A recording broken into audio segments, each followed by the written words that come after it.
Hey Resetters, Jeff here. Todd. Welcome back. Welcome back. Today we're talking about my favorite topic, find your people. I think this is critical to your health because you're introducing a group of people with a common activity. You like the people, they expect you to show up, you look forward to seeing them, and it really just, if you have a challenge exercising, finding your people disguises it a little bit because you show up and it's just fun. So my journey of my people, one of my journeys started in my mid-30s. I was in a running club and those became my people. And even if I knew some better than others, I would show up, hey Jeff, how you doing? And we all know each other's names.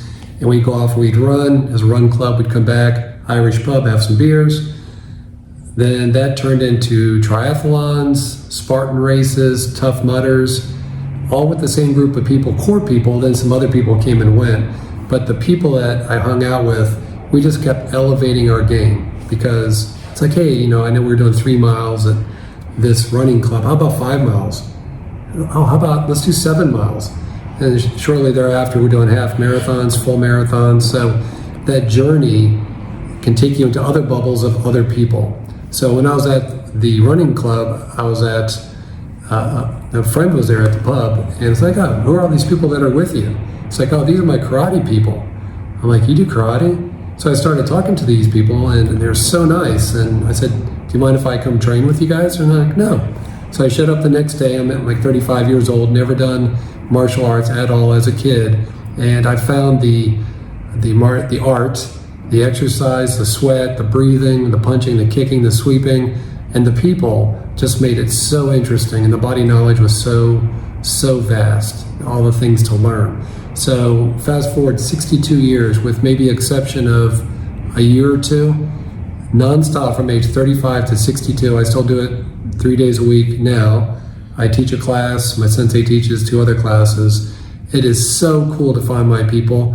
They happen to be the youngest one. I mean, there's some people in their 20s and 18, but the majority of the guys that show up, the older black belts are going to be my age in their 60s. And again, it is so fun to do this body of knowledge, and it's just fun. It really brings mobility, especially when I see older men kind of struggle getting out of a car.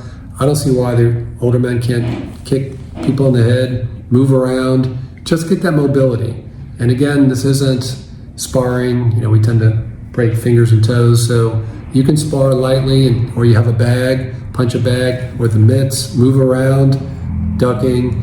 It's just fantastic to have my people. I like to see them. I think they like to see me.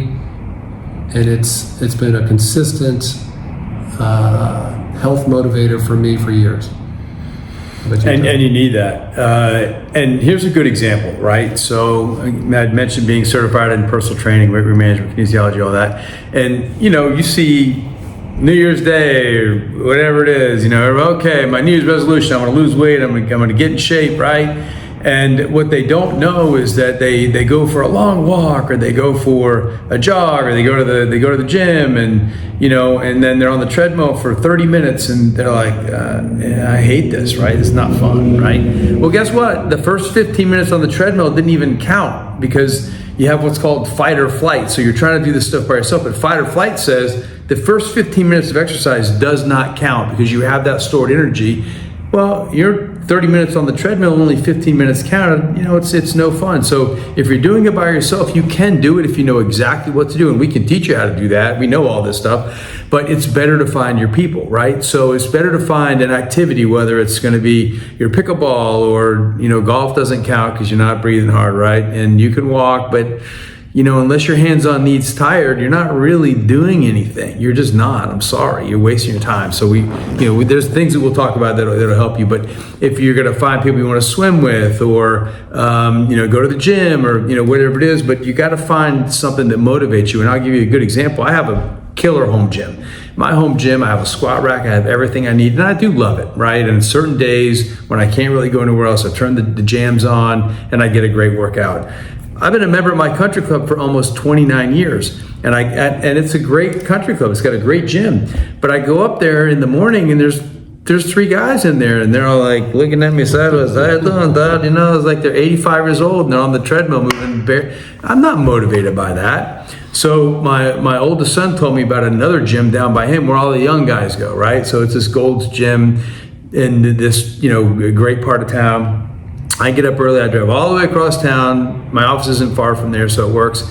And I'm in there with these young guys that are, you know, 20s, 30s, and walking around peacocking. And you know what? I get motivated, right? So I get in there and I want to go and I want to work out and I want to be in that arena, right? I can't do karate, but I can lift weights because that's what I do best. But those are my people. I don't know any of them. I know no kids in there, right? Because I'm the 62-year-old, almost 62-year-old guy, and everybody else is, you know, could be younger than my children. They could be my grandchildren, half of them.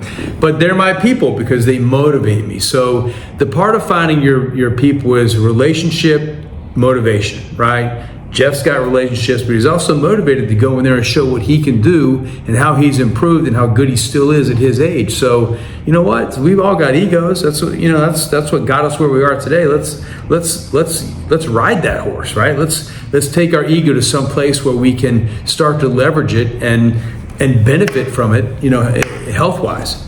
Yeah, and Todd was talking about the ego. So let's say one of your people is yoga.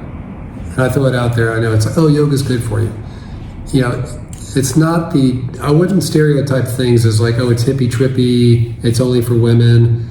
That's ego talking. You may not like yoga, you may want to do pickleball. It doesn't really matter. It could be biking. That takes a lot of pressure off your knees. There's so many activities that you can join other people to do that want to get together. And don't confuse your people. They have to be numerically a large group. So my karate people on average, bunch of old Venezuelan guys, probably on average maybe 3 to 5 to 6 people show up every time.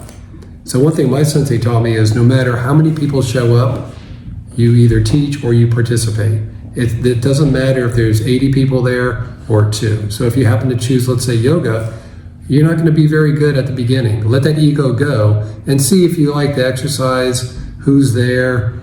That will become your people. And if not, that's okay. It's not for you. Maybe you didn't like yoga or the people, or maybe you like yoga but not the people. Plenty of places to go find it. So figure out the what and then figure out the who. Yeah, and it might be a personal trainer. You know, someone who's going to keep you accountable. You know, a coach, just some program that to keep you going because the accountability is key. But finding your people is probably the most important part of what we're talking about, you know, today, and that really wraps up sort of our 6 steps to ResetMen50. Hope you got something from it. Hope you stay with us. Hope you follow us. And you know, let's do this together, right? Don't leave us out here hanging on our own. Let's join the club. Let's do it. Let's reset.